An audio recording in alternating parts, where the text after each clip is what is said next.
That is according to Aisha. You might want to look at the stories on the Punch newspaper and even more than this. On the Vanguard newspaper, year-end festivities push monthly inflation to 4 month high. That is the leading story. Food price increases driven by year-end festivities, demand and insecurity challenges emerged as the major driver of inflationary pressure in November 2025, pushing the month-on-month headline inflation rate to 1.22%, its highest level in 4 months. Okay, so we also have NAF debunks detained military aircraft engaged in espionage forced to land in Burkina Faso. Now, that's a story I'd like to see more of. Now, there is a very inspiring story, Osimhen from Lagos newspaper seller to stardom with Nigeria. So you might want to motivate yourself this morning with a story like that. Yeah. We also have PDP raises concern over 507 killed by bandits in Kwara in 10 months. Police in Delta arrest 627 murder, kidnap other suspects. Bandits abduct Imam, businessman in Kano.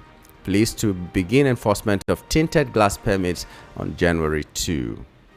Malami accuses EFCC of witch hunt, demands chairman's recusal. And NUC visits iconic Open University for BCHS Community Health Service verification. So that's on the Vanguard newspaper. We also have Daily Post. Daily Post leads with emergency powers must not override people's mandate. That's according to Bako Jadamu as he reacts to Supreme Court ruling. Dangote NMDPRA feud. Stakeholders react as fuel price crashes across Nigerian filling station. Nigerian naira appreciates against the dollar. Okay, that's good news. Beware of visa fraud, US warns. And insecurity, Shinkafi writes US demands Matawale's sack, scrapping of ministry. Now, that's on Daily Post. We move from Daily Post to Daily Trust. Daily Trust leads with gunmen kidnap 18 travelers, 11 rescued. Buhari left behind reputation of integrity. That is according to the president. Alleged persecution, opposition leaders seeking immunity. That is EFCC saying that. Other stories are Yobe youth advocate informed participation ahead of 2027 polls. Court jails man 5 years for attempted rape. Blue Economy Summit to drive investment. That's according to Kosoko. Developer cries out over demolition as FHA defends action. And soldiers kill kidnappers, rescue victims in Plateau, Kaduna. On the Nation newspaper, Buhari didn't name successor to save life, keep APC intact. That is a story that leads on the Nation newspaper. Other latest stories are NAF airstrikes kill terrorists in Borno. Lagos inaugurates anti-human trafficking desk officers in councils. FRSC to prosecute TikToker over alleged reckless driving. That is Pella, I'm very sure. Oshun 2026 ex-Assembly Speaker Salam picks ADC ticket. EFCC, our mandate tackles corruption, not opposition. Okay. Then from the Nation newspaper, our next stop is the Sun newspaper. That one leads with emergency rule. PDP kicks over Supreme Court judgment on suspension of governors, others. Then we have Tinubu never won 2023 election. He'll lose in 2027. That is according to Abaribe, Senator Abaribe. AFCON will miss Iwobi, Basi, Chukwueze, Fulham coach Silva. Okay. Now we have how Aisha Buhari influenced sack of Daura. DG DSS new book has revealed this. No honeymoon, Mba tells newly sworn in permanent secretaries. So those are stories on the Sun newspaper and even more. We move to the Guardian newspaper. The Guardian leads with inflation declines to 14.45% in November. Okay, this seems to be a little bit contradictory because we saw the other story saying that inflation rose even higher in November. This story says it declined to 14.45% in November. Controversy as Tinubu allegedly approves ADC Yusuf's promotion. It is said that he was promoted twice, and now his classmates, even the ones that are senior to him from course 50, will now be like his junior in rank. Okay, this is alien to the military, but you know, anything goes here. Supreme Court's verdicts on emergency rule unsettles polity power structure. Yuletide, can technology salvage Lagos' 3.8 trillion naira loss to traffic yearly? And finally, Tinubu Sanwo-Olu reaffirms support for armed forces. Okay, those are the stories we're willing to take this morning. There could be more. There could be things that are happening in your neck of the woods that may not make it to the front pages of our national dailies that you want to share with us. Things that will make Lagos better, make Nigeria better, make our lives better wherever we find ourselves. So we'll be willing to take those stories as they come. But in the meantime, let's join Rufai Oseni to hear what his thoughts are on the headlines of this morning. Making the rounds. The first story that is making the round that I want all of us to look at critically is that of the president, where a Supreme Court is now saying that the president has a right to suspend anybody and suspend officials under the state of emergency, and that to determine what is a state of emergency is at the president's discretion. There was only one dissenting judge, Justice Obande Ogbonnia. He dissented and he agreed that the president has the power to declare a state of emergency, but held that such powers cannot be used to suspend elected officials. See, with this judgment, it has just thrown Nigeria into a monarchical democracy. Let's not deceive ourselves. There must be checks to the presidential powers. By my interpretation, and I'm going to still get some legal angle to it, does it mean that the president can just unilaterally take a decision to create a state of emergency based on his discretion? I don't think that's good enough for democracy. I don't think that's even democratic in nature. If they're not curbs, I don't think that's democratic in nature. All right? And what the court is saying is Section 305, as well, they declared the suspension of Fubara and his deputy and members of the assembly was unconstitutional. And, okay, so the plaintiff was praying the court to declare that President Tinubu had no power to suspend democratically elected people in the state.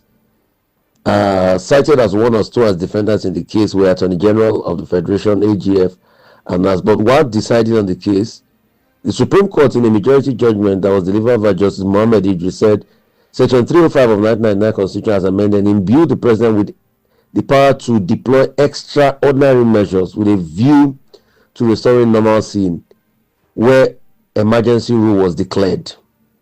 It also read that Section 305 was not specific on the nature of the extraordinary measures, so it was granting the president the discretion on how to proceed on any situation at hand. That's monarchical in power. That's too much power, though. Besides, the panel upheld preliminary objections to the two suits challenged. The Apex Court held that the plaintiff failed to establish any cause of action and led to the activation of the original jurisdiction.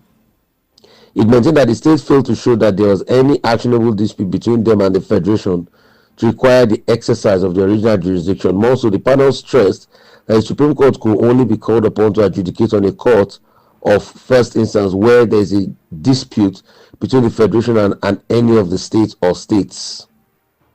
But this is a dispute. The president unilaterally declaring a state of emergency is a dispute with all the states of the Federation, with these concerned states, because it could also happen to them. It held the subject matter of the litigation did not qualify as a dispute between the federal government and any of the plaintiffs on record. However, a member of the panel of Justice Obande Ogwanya gave a dissenting verdict, held that upon his careful examination of the case of the plaintiffs, he was satisfied that he succeeded in part. He held that though the president had the power to declare a state of emergency, he could not use such a power as a tool to suspend elected officials, including governors. Other members of the panel that distanced themselves for the minority judgment were Iyan Gokoro, Choma Wosu-Eheme, Haruna Samani, Joseph Haddad, and Habib Abiru. It will be recalled that President Tinubu had on March 18 declared a state of emergency in Rivers State after he slammed Governor Sumaya Fubara, his deputy and lawmakers with a 6-month suspension. Then he appointed Ibokebe Ete-Ibas. I think at some point in this future, this judgment will have to be looked at again. I think it will have to be looked at. Because what it means is that we are just giving a very unchecked powers to the presidency. Inflation rate is to 14.45%. Inflation rate keeps easing, but we are not seeing the direct knock-on effect on pricing. I have some problems with the calculation of inflation numbers by this Bureau of Statistics, because, and I keep referring to what they did with the weighted average for food. Because if you reduce the weighted average for food, and you'll be delusional to think that it's not going to affect your overall calculation. So inflation is about 14% now, based on the fact that they have reduced the weighted average for food to about 40%. In inflation basket, that used to be 50% before. But we're not seeing the knock-on effects. Prices are still high up there. There's still a lot of problems with food inflation. So I mean, I don't know where we are going in this country. If I say I know, I lie. I don't know where we're going, and it's very bewildering. It's a very sad one. It's a very sad one. Alleged Christian genocide. U.S. Nigeria close to finalizing strategic framework on insecurity. That's what Riley Moore has been saying. The students urge federal government to implement industrial action and restate Odo as VC. FG debunks espionage claim over NAF C-13 aircraft. Then the question is, why have they not been able to release them from Bobo Diolassi? The Nigerian contingent that are there, their families are even crying that there's been no contact or communication. They say headline inflation eased by 1.6 percentage point to 14.45%, down from 16.05%. According to MBS, inflation eased to 14.45%. You see, it's when you flip the way you calculate some parameters, it causes a lot of problems. Just like how we are saying our unemployment rate in Nigeria is about 5% thereabout. Yes, but we all know unemployment is more than 5% because it peaked at 30-something% before they rebased the calculation. I think we have done that too for inflation. The Bureau said that the headline inflation rate was 20.15 points lower than the rate recorded in November 2024, which was at 34.60. This shows that headline inflation rate year by year decreased in November 2025 compared to the same month. Month to month, the MBS said the inflation rate in November stood at 1.22%, representing increase of 0.25% points compared to 0.93% recorded in October 2025. This means that November 2025, the rate of increase in average price level was higher than the rate recorded in October 2025. The Bureau also reported a decline in food inflation that fell to 11.08% in November from 13.12% in October. A food inflation rate was 11.08%, representing a drop of 28.5% from 39.39% recorded in November 2024. They explained that the significant decline was largely due to change in the base year used for computation. I don't think this tells the story of where we are as regards inflation. Our former speaker, Najim, emerges ADC candidate in Osun State. So things are shaping up. All the primaries are coming in for the next election battleground, which is going to be Osun State in the next year elections. Let's see how all of that is panning out and is coming together. So a lot of people are pushing back as Tinubu's ADC become Brigadier General. They're talking about the fact that he was quickly promoted, how the promotion came up so quickly and all of that. Dangote is saying that filling stations to dispense petrol at 7:39 naira from Tuesday, and we can't afford to marry. Sokoto residents lament soaring rent prices, in the states. Presidency replies the opposition that Tinubu doesn't control EFCC. No, he does control EFCC, and we have seen some cases that have just cropped up in the last days against people that tilted towards the opposition, people like Malami and co. And we are saying this because we don't want a repeat of what has transpired as regards the level of high-handedness against opposition figures. We are not saying that people that have cases like Malami should not go sort out their cases, please. We are not saying that. All we are saying is that there should be a level of fairness in the system across board. There should be a level of fairness. That's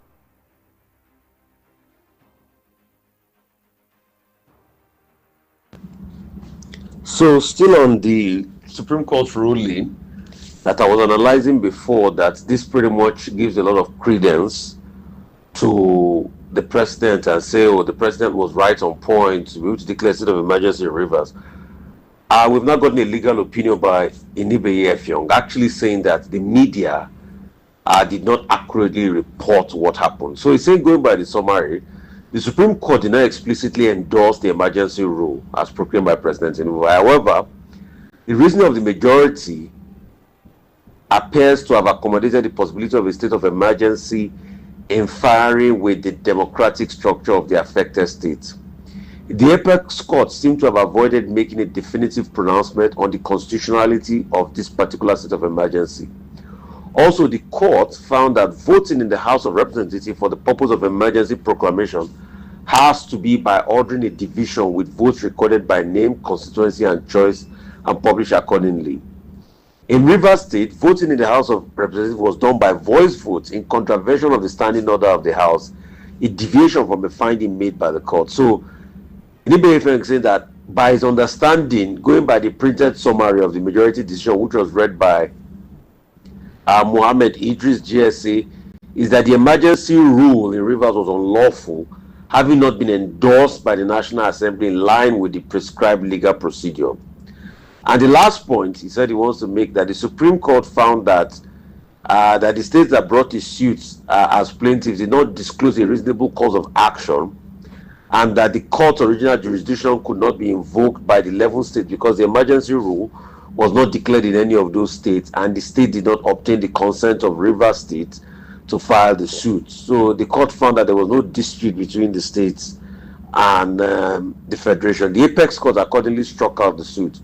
And once a suit is struck out, pronouncements made therein do not have any binding or effective weight of decision made by the courts, and that is closer with requisite jurisdiction. The apex court only commented briefly on the merit of the case because of its grave constitutionality.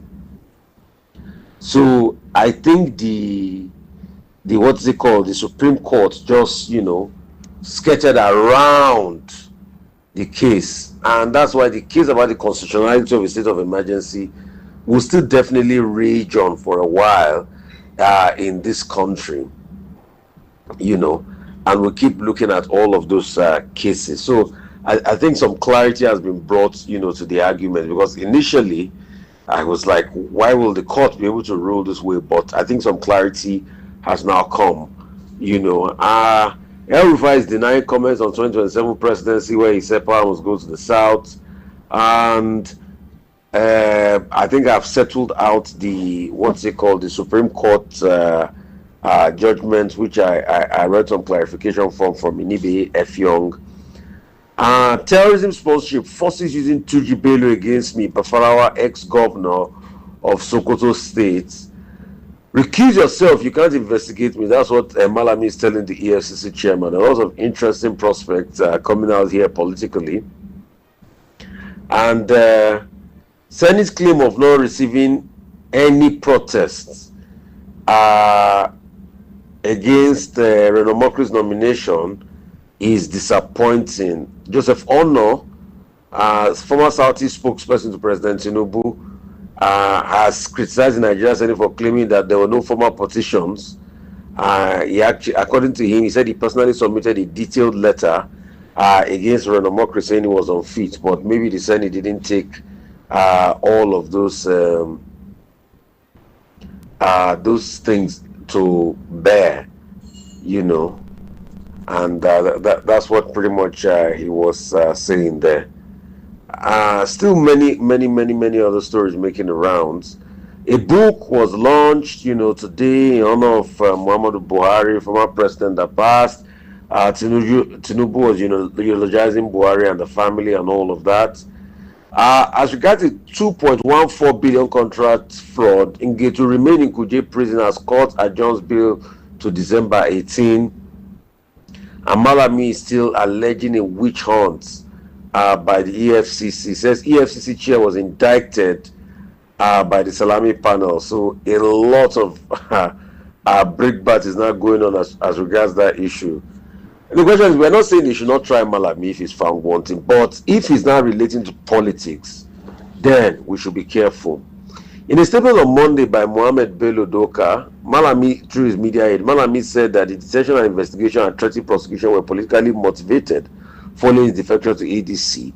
And we have also made that point strongly because all these years that Tinubu was in power, we didn't hear any word about Malami's investigation or anything. All of a sudden, once he went to ADC, we started hearing about investigation. He also added that Olukoyede served as secretary to the commission, whose report, according to Malami, contains serious findings implicating the EFCC chairman, particularly in Chapter 9. He said the circumstances surrounding the investigation showed that he had been prejudged and could not receive a fair and objective, hearing.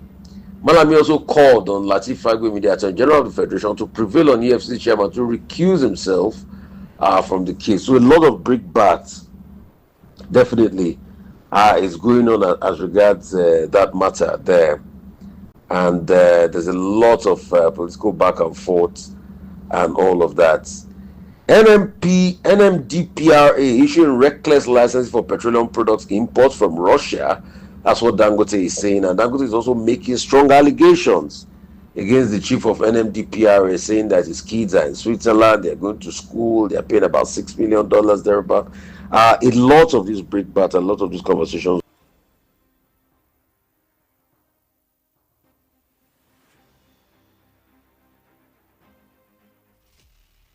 You are listening to the number one station. The Voice of the People, 90.3 FM. Do not touch that dial.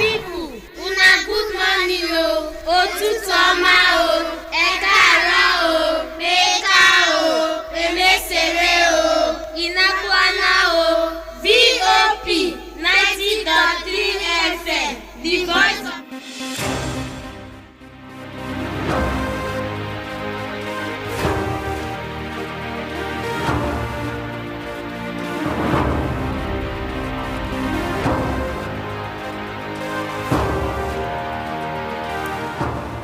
I'm just glad to know that you're still there and listening to us. It's Voice of the People, 90.3 FM. My name is Nyamgul Agaji. We read out the headlines on our national dailies earlier on to you, and then we joined Rufai Oseni to give us his own thoughts. But we're being joined in the house right now by Prince Chilaka, who will also be x-raying these headlines. Good morning and welcome Good morning, to the and program.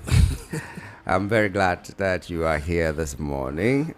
I don't know where we will start, which one is weightier matters and which one is less weighty. Okay, let's start with the petroleum battlefield. Dangote importers locked in brutal price war. Yesterday I was talking with somebody and he just said that let them fight so that we will enjoy. No, but that's the truth. Yeah. But let the fight continue, so long as the price comes down. Because I just think that there are people in the system that are benefiting from the fraud in the system. I mean, you remember May 29, 2023, when the president was being sworn in, he said subsidy is gone. Yeah. And after saying subsidy is gone, we haven't seen the benefits or the dividends of the subsidy is gone. I will be asking, oh, Mr. President, the funds you were supposed to have saved from subsidy is gone. Where is it? We have a right to know. You told us when you made that pronouncement that it was going to be used for critical infrastructure. But what is happening? We don't, including 100 buses. we haven't seen anything.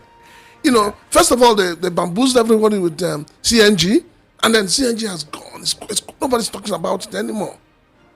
The health sector is you can't even access the health sector because there's nothing there. Education is like we're even killing the educational system. So the question we're asking Mr. President is that, where is the savings? And on the other hand, he also made a promise that he was going to prosecute those who have been beneficiaries of the scam. The scam we not see. Prosecution we not see. Money we not see.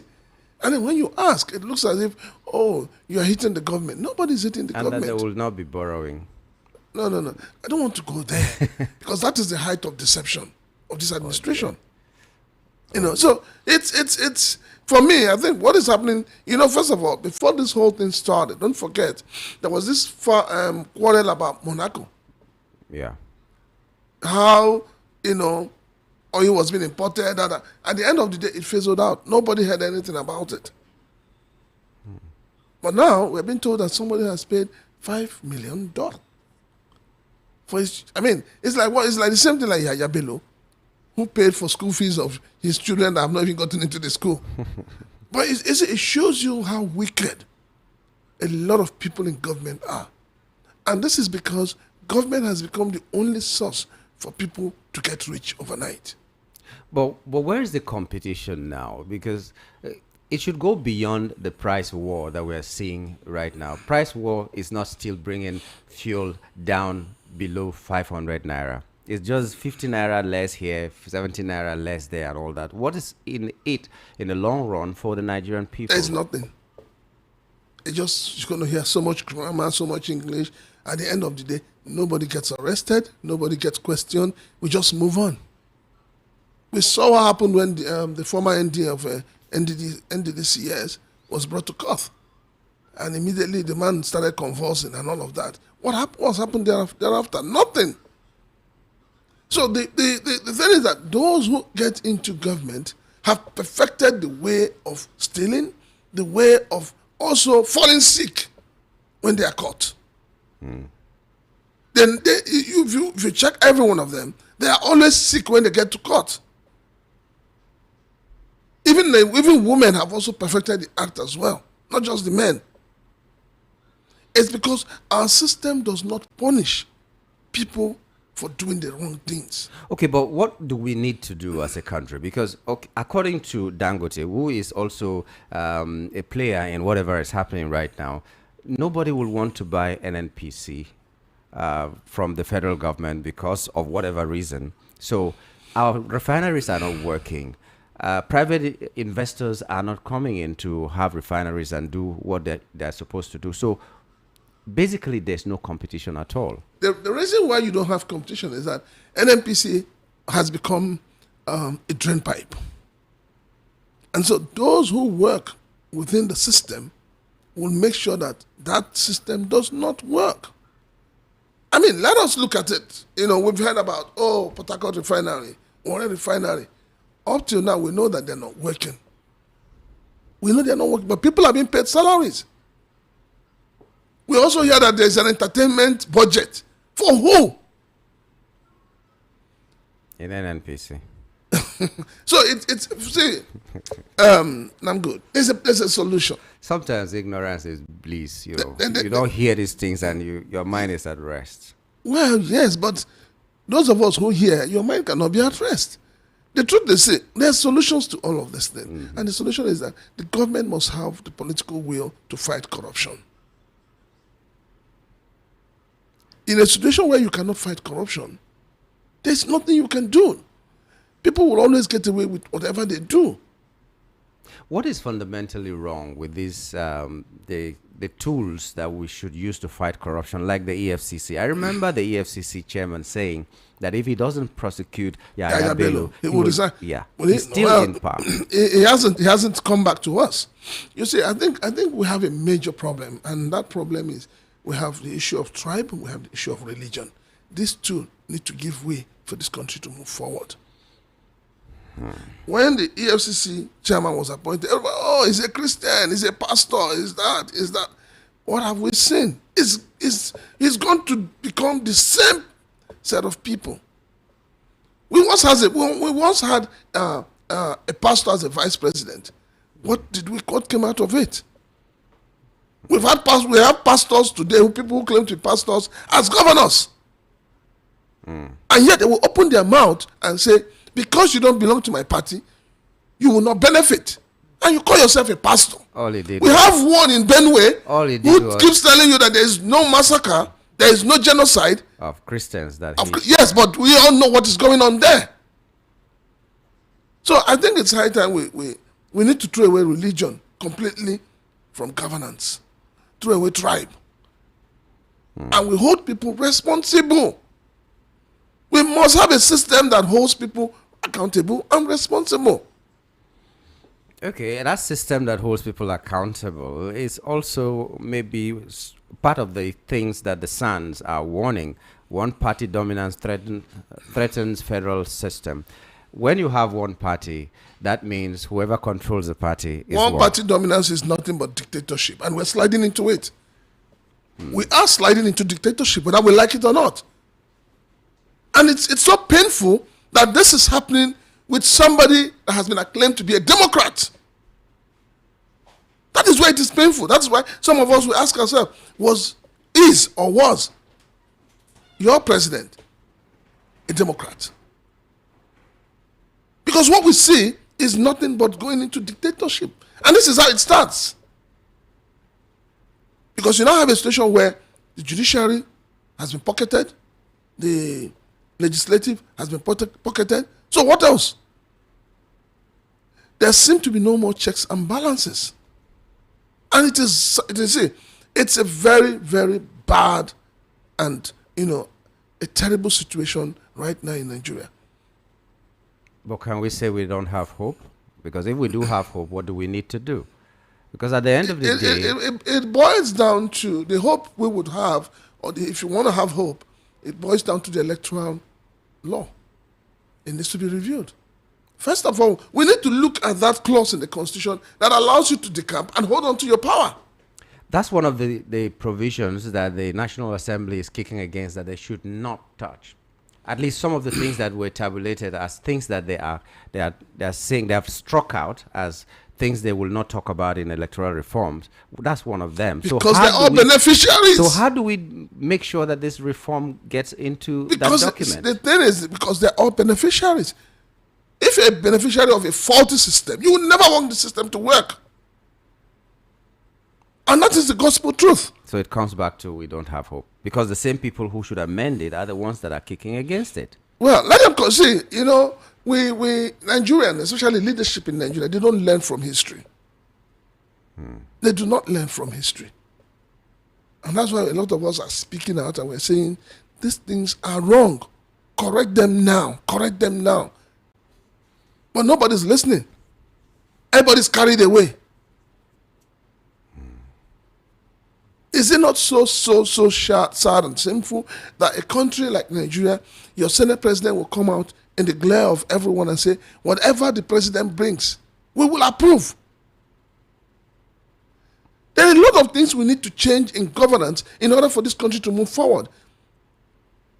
This whole thing about voice vote needs to end. We need to know who voted for what. That's where it starts from. So that when you vote and you come back to your constituency, who hold you responsible? But when there's a voice vote, who do you hold responsible? Nobody. So the political class is holding Nigerians hostage.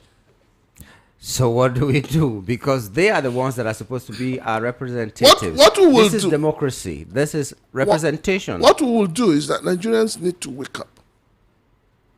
Nigerians need to understand that they can no longer sleep with their two eyes closed. This whole, I keep saying it, and I'll keep saying it, that this whole idea of collecting 5,000, 10,000, rice, whatever, during campaigns to vote somebody in has to stop. And it lies in the hands of the people.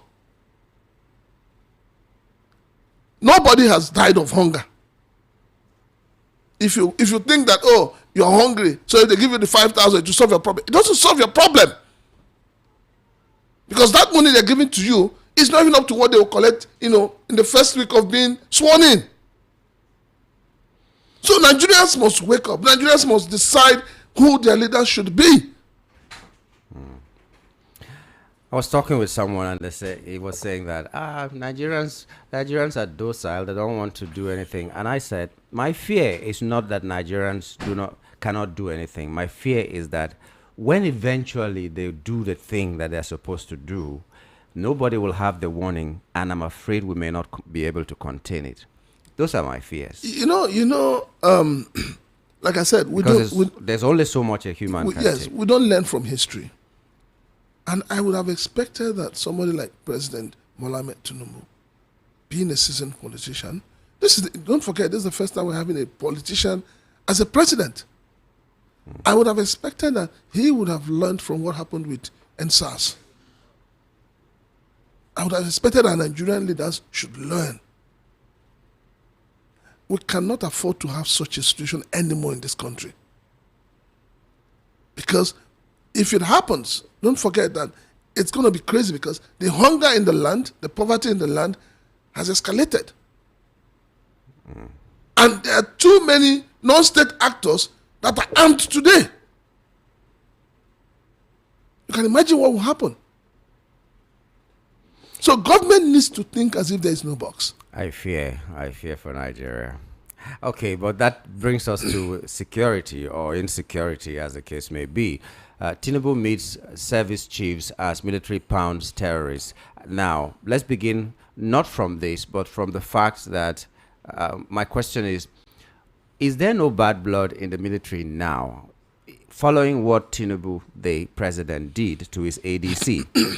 Because in the military, you grow through the ranks. Now someone from Cause 50 has been promoted even above Cause 52, has been promoted above Cause 50. So now in rank, he's senior to his seniors. You see, there are a lot of aberrations of the things this presidency is doing. For instance, I know that with the appointment of the new chief of army staff, a lot of people within his rank and those above him will retire. That's the way the military is. Yes. So you end up retiring people who have not been able to give enough of their time, especially at a time when we're having security issues. This is when you need all the military men, those who have been referred to as major generals, lieutenant general, whatever generals they are. This is the time to pull them together. But the minister said no more retirement or so at this time, because we need all of that. Let me ask him, the minister, if he's a major general and is appointed above other major generals, how would they feel? How would they feel? It's just like what you just talked about now. If somebody is, let's somebody is a captain, and there are about 100 captains, and then you wake up from sleep and you take one of the captains and you make him a brigadier general. How do you want those other captains to relate with him? And how do you want those who have been brigadier general that are waiting to go into becoming major general to relate with him? A general as ADC. Wow. So we mustn't continue to accept aberration as norm. Unfortunately, in Nigeria, it's when something is done that is wrongly done, we don't correct it, and before you know it, it becomes a way of life. I think that those who are advising Mr. President should be able to advise him and say, sir, this is the way you want to do. It no pay off. And that's the truth. But as usual, when they do things, they say heaven will not fall, and it's not falling. Nobody, even the military, hasn't said anything. No statement. Well, has you been and made. that. I mean, if you know how the military works, when you say something, it will be referred to as mutiny. So everybody's been careful, but in being that careful, people are not happy. So that's why I was saying, how can we marry his praise on the military and expecting them to do more when he's doing to them what should never be done? He's belittling them. That is the side of your president that we don't understand. Up to today, nobody has told us what our aircraft was doing in the airspace of Burkina Faso. Nobody. We just keep hearing, little things from the Burkinabs and all of that. But no, the Nigerian government, your president has not even addressed the Nigerian people. It's something that the president should address Nigerians. But the problem we have in this country is that when people become leaders, they step on those who have made them leaders. So there's nothing like sovereignty of the people anymore, because we have all given up our sovereignty. And so they use it and do whatever they want to do. What you see playing out at the presidency plays out at the state level, plays out at the local level. Nobody cares. The Nigerian people don't matter. But the Nigerian people don't want to learn. They don't want to understand that these politicians don't regard them after elections. They don't want to learn. And that is where, it really, really pains me. That is where it pains me. People don't want to learn. Okay, still on insecurity, Shinkafi writes US demands Matawale's scrapping of ministry. He doesn't need to do that. The president should have taken that decision. Exactly. So you see, for the fact that somebody has come out as an SA to Matawale and said, this man has been hobnobbing with bandits, with this terrorist. The governor of Zamfara State have said the same thing, not once, not twice. The bandits have also come out to say, yes, we've been having meetings with this man, but we have not collected money. That's where they're arguing. But the point is that with all of these accusations, the right thing the president should have done is to say, step aside. Step aside. If you want to carry out an independent investigation, well, but let him step aside. So, but for the president not to have done that by now, it's worrisome. It's really, really worrisome. This is not the first time that Matawale has been accused. And the people accusing him are people from his own, his own constituency.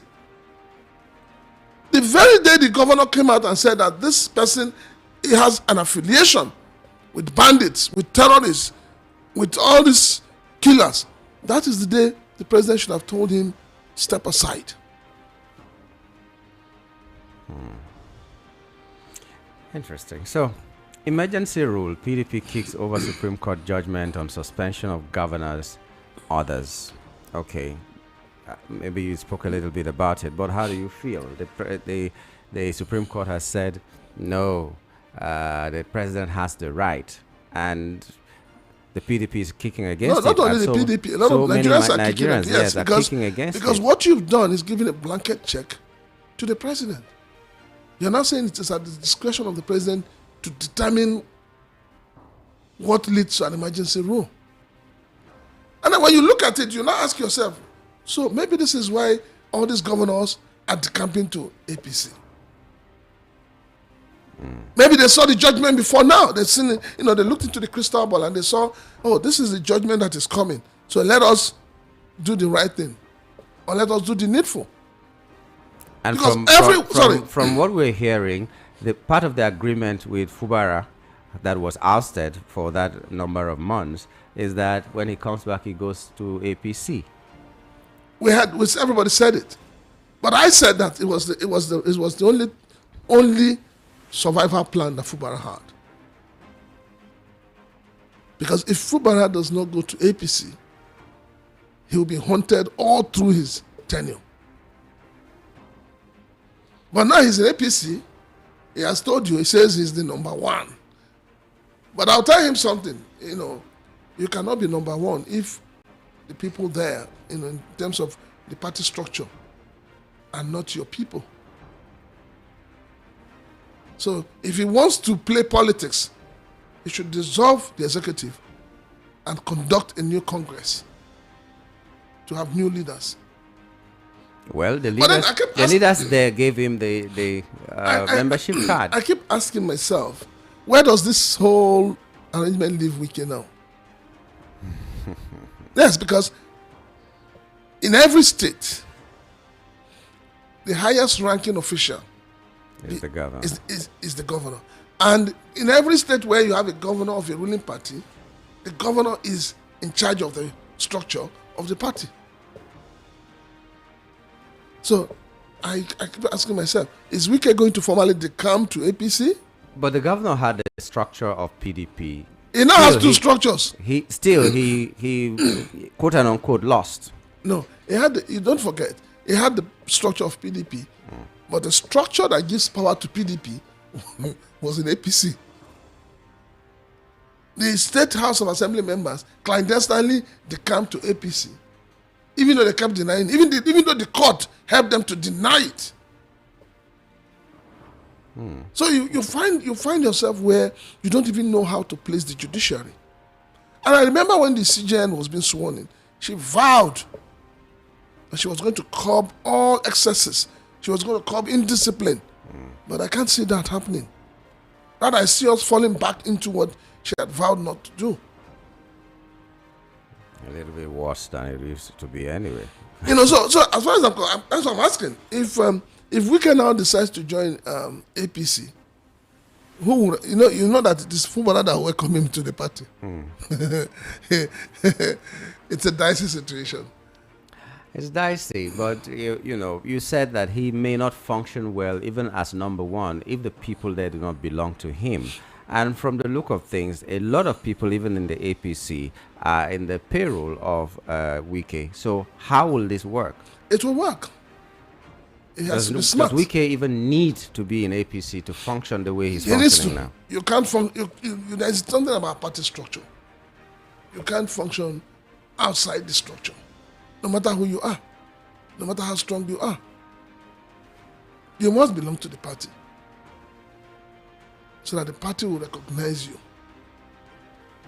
So as of today, he's still a PDP member. And the Is he? Well, he is. He's a faction of the PDP. He has his own faction. So everybody knows that he's PDP, but he's working for APC. That does not make him a party member. Against the PDP. Because he vowed that nobody would ever emerge as president in PDP. Okay, let's leave it. This is Yuletide, and we've seen reports from the relevant authorities. Year-end festivities push monthly inflation to 4-month high. That report was on November. And then we also have a report. Inflation declines to 14.45% in November, the same month that is in review. This one is from the official records. I don't know where the other one comes from, but these are two conflicting things. The government is claiming inflation has declined, while the market is telling us that there's inflation that has soared because of festivities. The government can actually tell you that inflation has gone down to 10%, but is that the reality? You and I go to the market. How much is the bag of rice today? Rice is still going for 79,000. So what has come down? Records. We need to know. Figures, government figures. Well, yeah, if we say so, but in reality, the country does not even look as if we're in a festive mood. I've not seen it. I've not smelt it. Well, there's dirty December. People don't have money. That's the truth. People do not have money to do any celebrations. Is it a product of the Naira not going anywhere? Because there's still a story, even this morning, dollar to Naira exchange rate, the Naira depreciates something like that. So the dollar is going higher and higher, stronger and stronger. The naira is depreciating. What is the fundamental reason why our currency cannot grow beyond what it is now? Because you keep borrowing. And we're going to for another you keep borrowing for consumption and not for production. That's just it. You keep borrowing. So as you're borrowing, for them to, first of all, your currency need to come down so that the value of what you're exporting is not high. Do we even export things in this? Yeah, we do. We export minerals. I know that. We export minerals. Officially or unofficially? Well, we do mining in Nigeria. Nigeria is a mining country. Oh, dear God. Because the mining, when you talk mining, I just don't see the impact on the national treasury. Like I said the other day, the governors in the north came up and said they were suspending mining in the north for 6 months. And I asked, sir, are you suspending mining as government or you're suspending illegal mining? And if you're suspending illegal mining, who are these illegal miners? Why are they not being arrested? Why would you allow illegality to work side by side with legality? And who gave them the powers to do exactly? So, but we all know that we see trucks, carrying mineral resources, being even escorted by policemen. Even as the president has directed that policemen should stop following VIPs. But the policemen, it looks as if the president said VIPs. He didn't say trucks. He didn't say business concerns. So you still have policemen escorting trucks. But they're not escorting VIPs anymore. So we now VIPs are human beings.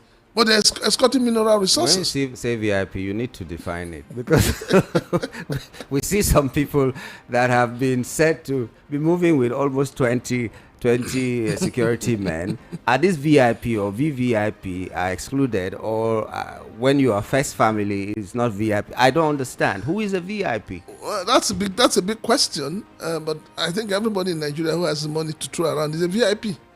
All you need is just go to a police station, talk to the DPO or the area commander. He gives you a policeman to follow you.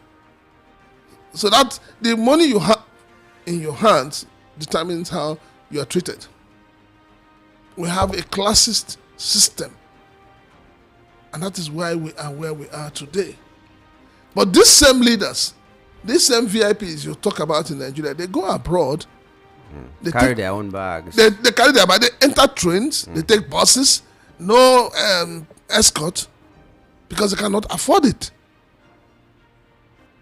Apart from that, they don't need it. They cannot afford it. It's not a matter of they don't need it. They cannot afford it. But in Nigeria, you can afford it. All you need is just to have 500,000 naira with you now. And I'll show you how you get 550,000. Please leave that thing. 50,000, you can have police escort. I know for a fact. If you want evidences, I could give. But this is a matter for another day. Okay, so we also hear that police will begin enforcement of tinted glass permit January 2. Okay, let me say this. I really don't understand why the police has become a revenue generating agency of government. Because that on its own is going to make the police deviate from their principal role of protecting the people. Are you aware that today in Lagos State, if you want to go and get your car to get your roadworthiness certificate, you pay as high as 11,000 plus? To who? To VIO. You pay 11,000 plus. And then they will now give you a certificate that now directs you to one of their centers where your vehicle will be inspected. It's that bad. You are carrying out inspection of vehicles, but you're not doing something about the roads. The roads are not motorable, but you want the vehicles that apply those roads to be roadworthy. The roads are not car-worthy, but the cars should be roadworthy. I mean, so interesting. So when you just have every agency of government coming out to look for money, everybody's into revenue generation, you just end up forgetting what you're employed to do. I really don't know what they want to achieve. The people who actually use tinted glasses are government officials. Go and check all the cars being driven by even the councillors. From the councillors up, all their cars are tinted. So you're not talking about tinted. What happens to those whose cars originally came? They'll be given permit. How do you free? They'll be given permit. They pay money and they get permit to drive tinted cars. So this I don't really understand where we're headed to. Because when I know the next thing you're not asking me is that what is the solution? Or the solution is that the government should know that, the taxing on the people is getting out of hand. They say the taxes will bring us more money. The taxes will lead to equity. The taxes will lead to fairness. The taxes, all the things that they have, glowing things that they have preached about the taxes. What fault do you see in the taxes? The taxes, how is it reflecting in the lives of the ordinary Nigerians? Good leadership. You can only say that a government that the leadership is good when you look at the people. Now, when you look at the people and you're seeing suffering, you're seeing hunger, you're seeing poverty on their faces, bros. All right, let's hold that thought. We will open the line a little bit just later. Let's pay some bills right now. Customer, welcome. What do you want buy? I want buy changeover. Quarter fuse and distribution board made of 100% heavy duty copper. Oh, come, I get them. See, I'm here.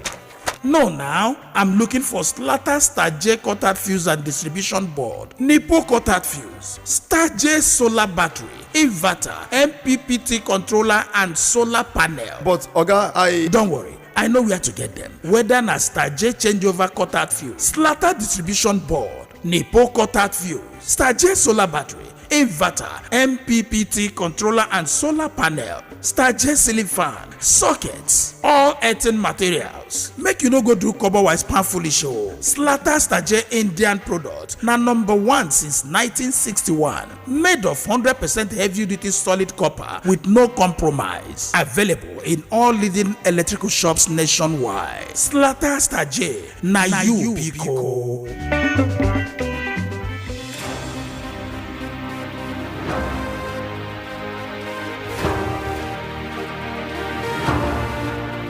Okay, it's time now to connect with you. Call us and tell us what you feel about the headlines this morning. The number is still 0700 903 903 903. 0700 903 903 903. If you prefer WhatsApp, it's 081 71 75 6338. 081 75 71, sorry. 081 71 75 6338. Call us and tell us what you think about the headlines, what your thoughts are about any headline of your interest. Hello, good morning. Yeah, good morning, Yanguru. Good morning to you. My name is Daniel. All right, Daniel. I'm calling from Alaba. Daniel, good morning. Thanks for joining us. Go right ahead. Yeah, thank you for picking my call today. We thank God for that. Ati Prechiaka, good morning. Good morning. Please let me talk about this tax issue. Are you taxing me for providing job for me, or are you taxing me for having providing hospital for me, health care, or are you taxing me for providing light,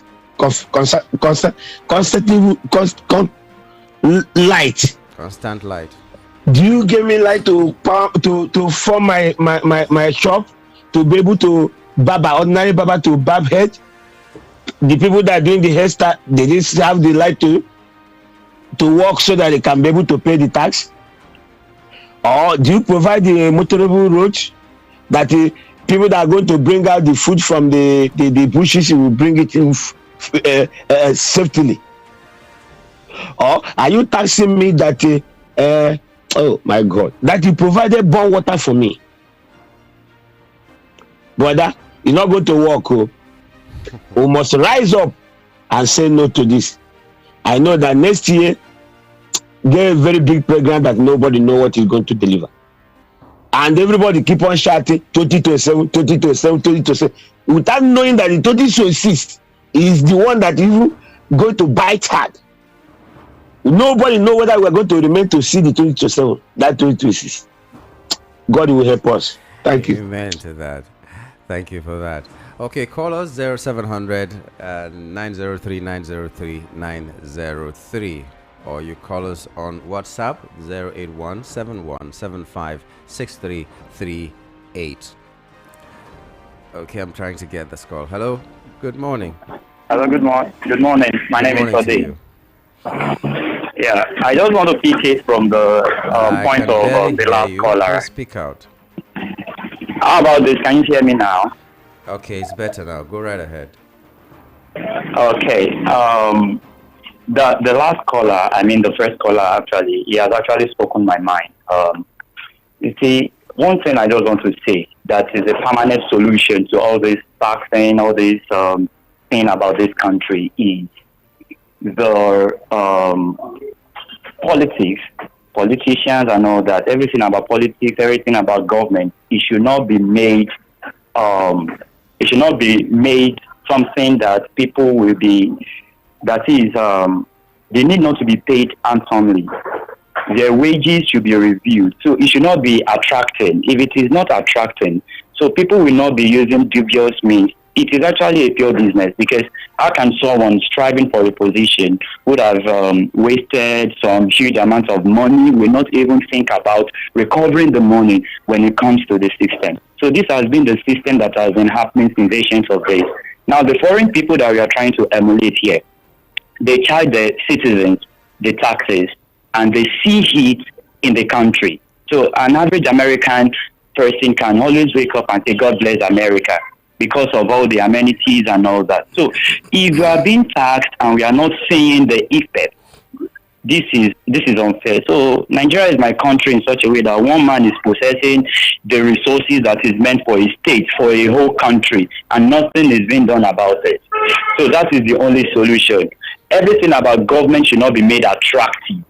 If the remuneration, the salaries, the wages, every other thing can be reduced to that normal thing, I think a lot of people will withdraw, and those that really have the ask will come to the rescue of this nation. Just like he said, 2027 is pregnant, and the pregnancy lasts next year. So only God knows what the outcome will be. So my final word is this: God should bless our country. Amen. God should bless Nigeria. Amen. And God should raise people who can stand for this country. Thank you so much. Thank you very much for your thoughts this morning. Hello, good morning. I'm calling for Jim. Okay, go right ahead. Can you hear me? Yes, we can hear you. The first caller called out, you want to ask us, do you provide water and light for us? And then provide light for you now. You know, say our politician with God, every second they bleed, they will collect money, but they don't know how to do that one. That's why they never attack. My own concern, no about tax they pay me. Wait days that tax they do. That will never do. See they borrow. My own concern is, who the APs they give account for what they do for this country? That's my own question. I can pay, but sir, what I use this my money I do? That's my own argument. You know, this and they do anything. This and they take care of us. Show us how to find the field. Don't give me fish, but it cannot lead us. Through they say God bless this country. God don't bless us. Our leader now they turn outside down. You know what you have for this country. How many minerals, and no they will do it. Another country they come they do it for this country. You say God bless us. What do you want for God again? We God never do for us. You go for main people. They not get minerals, they not get food, they not get the maintenance Nigeria have, but they live well. Imagine people will go they see for road loan. What's the name of that country self? When Nigeria better pass, we say our leader turn us. May God bless us. How does one take bless us? You God bless you, you know it's somewhere. What do you want for God again? I pay me leave God to appear at the parent. God don't give us what you need to. But why our leader no one down well? Okay, now no first. If they hear that so amount they lost for NNPC, when they for one man account, they do. Please don't speak down for inside the carpet. We will wake up tomorrow, say may God bless. Who they do us? I beg, more even no provoke, I beg, more leave God. I beg. I don't want to talk more about it, sir. I think. Oh dear. Bye bye. Bye. I can feel your pain. You could feel how painful it is for him. No, but it's true. When we keep saying God bless Nigeria, or God should do this for us, God has given us wisdom, knowledge, and understanding. Why are we not using it? True. Our leaders travel out of this country. They see things that other leaders have done. Why are they not taking advantage of it? Why are they not bringing it to the people? Copying what they're doing there. Why? So it's not about God. It's no longer about God. People should leave God alone.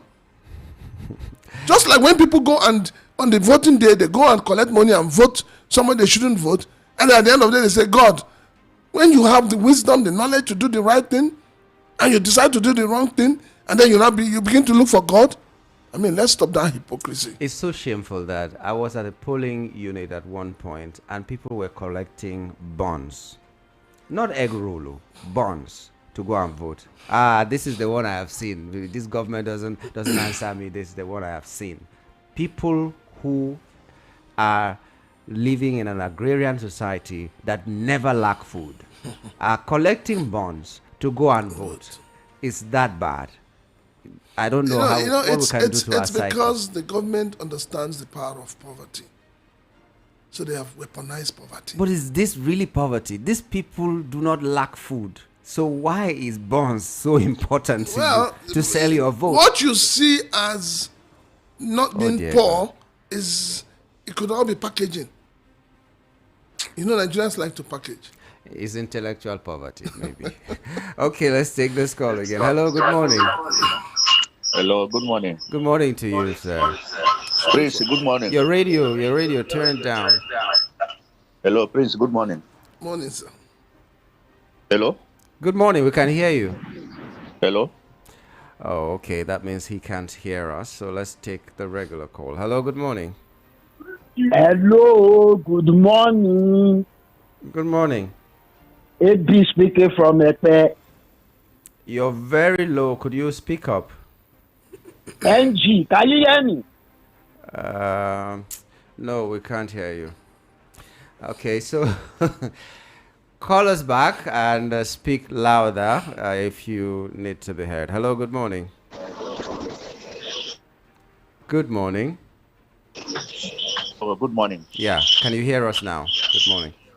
Yeah, I can hear you now. Yeah, we could hear you then. This is Leo calling from Surulere. All right, go right ahead. My brother, to mention that your name, Nyamgul. I find it difficult, but I need to go straight to my point. Adult education. Go ahead. There is something Priscilla talk this morning about stop to collecting 5,000.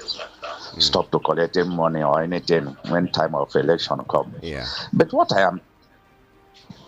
is my problem is that even though you collect, you no collect, they have decided what to do. Like 2023, Nigeria has come massively to vote for their choice. But they decide, both the judiciary, both the ENEC, they decide. So I believe what we will be talking about now, may we leave other things.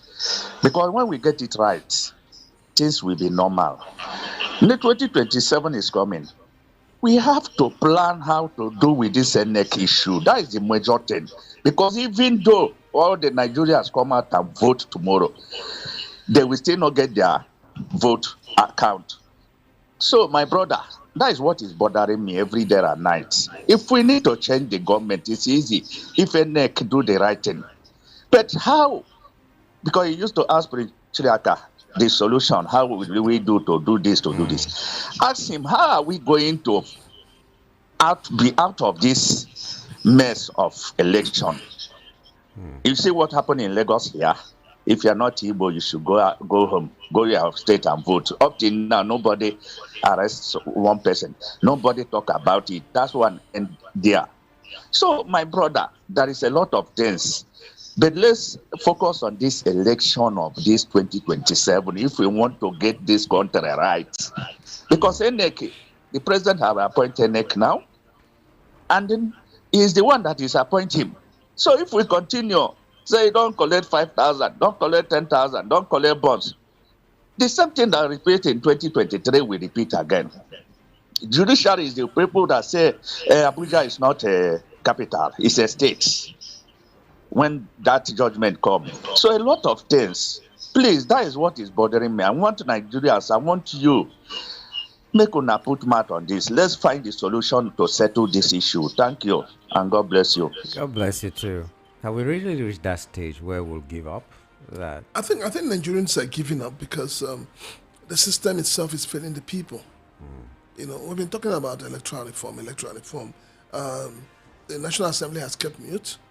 The state governors have kept mute. The presidency has kept mute. So these are things that are making the people, you know, have a rethink of their citizenship. Honestly speaking. Because there shouldn't be any problem, you know, having a reform. And the reform the people are asking for is so that we can get it right. We can have genuine elections. We can have free and fair elections, devoid of, you know, carrying votes, you know, snatching boxes, you know, beating people up and all of that. So it's sad when people make these demands and everybody keeps quiet. But like I keep saying, people keep quiet from what they benefit from, not from what they're not benefiting from. You know. Yeah. But then I still think there's a light at the end of the tunnel, and that light is that the people must know that sovereignty belongs to them. Yeah. And the day the people wake up to that realization, you will find out that this country will move forward. And they should realize also that if you do not collect the 5,000, when time comes to talk, you can talk. You can talk with more confidence than that. So that's the reason we should not be collecting the money.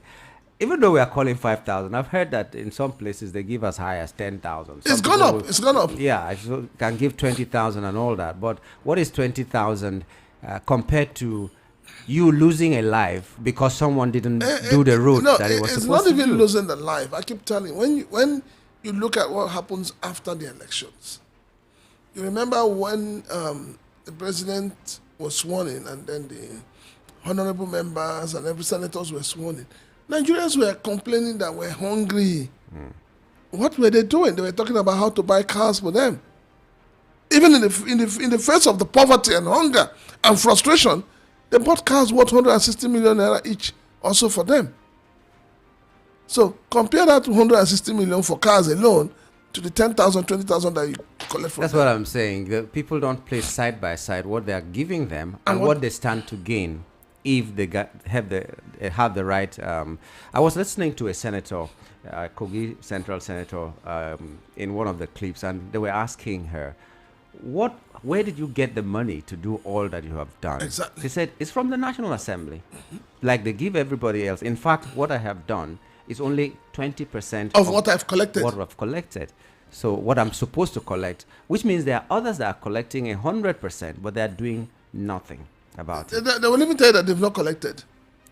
A lot of them can lie. They can lie. Zero allocations. They will tell you they have not collected. They will even tell you that their salary is not even up to your own salary.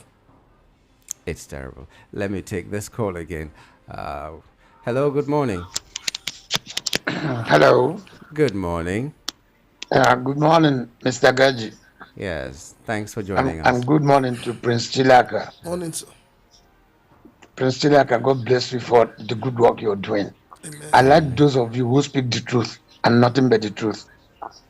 Yes, my name is Boyes and I'm calling from Afromedia. Okay. You see, what I see and what I continue to see, like Prince has said at the beginning of the program, this man came to power. The very first day he came to power, he said, subsidy is gone. We're going to do this, we're going to do that. With the money realized, since then, the gains of subsidy is gone. We are yet to see. All the promises made by this government, by this same president, none of them is being kept. None.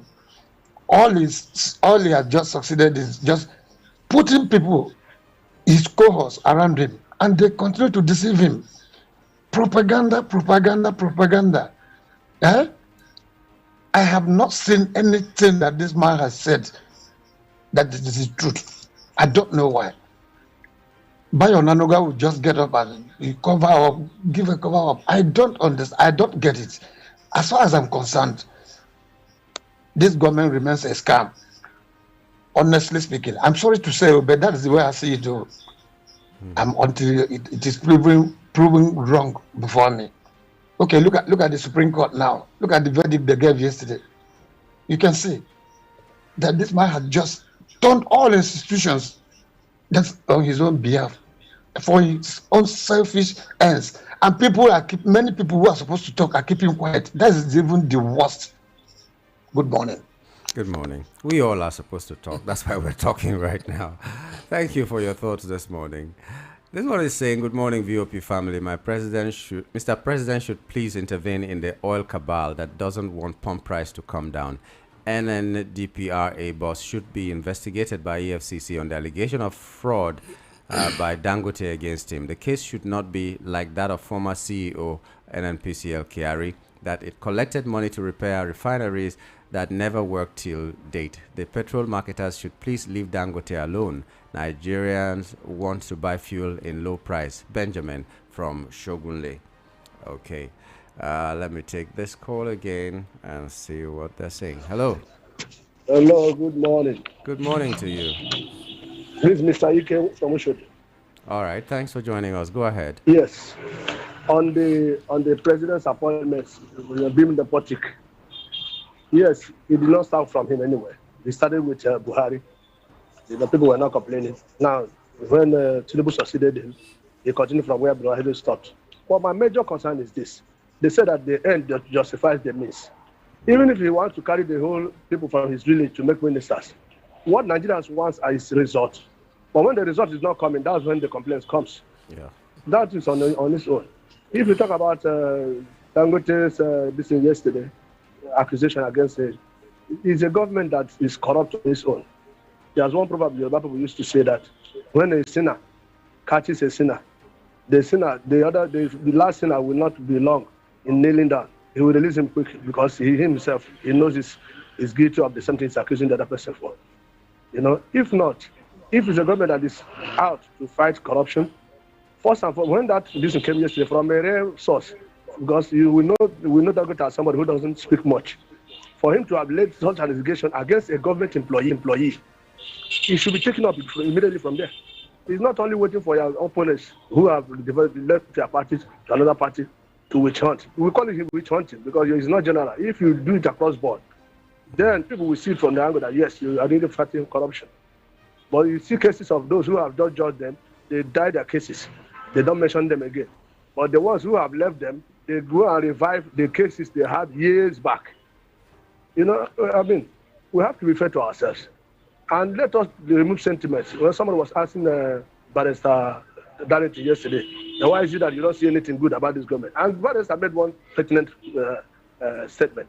Let him tell him what the government has done well for him to comment on. You cannot see something that is bad, you say that is good, for you to appease those who supported the other person. There's nothing wrong in supporting anybody, but justify their support by evidence, facts and figures. Yes, he has done this. Yes, he has achieved this. Yes, he has done this.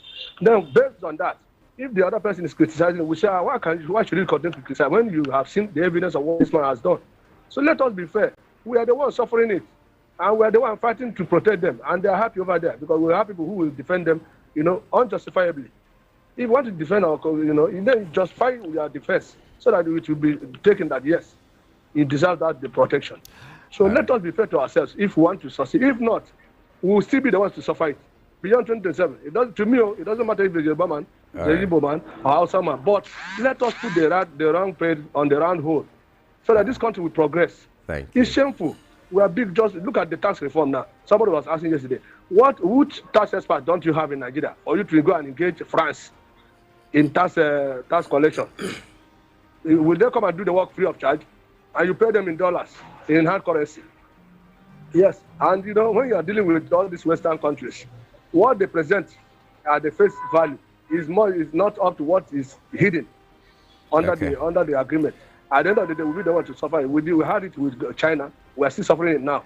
And we want to add that of France. France, the countries they have dealt with are pushing them away. And we are the ones to receive them. Thank you It's very much. unfortunate. Thank you. We're supposed to grow beyond this.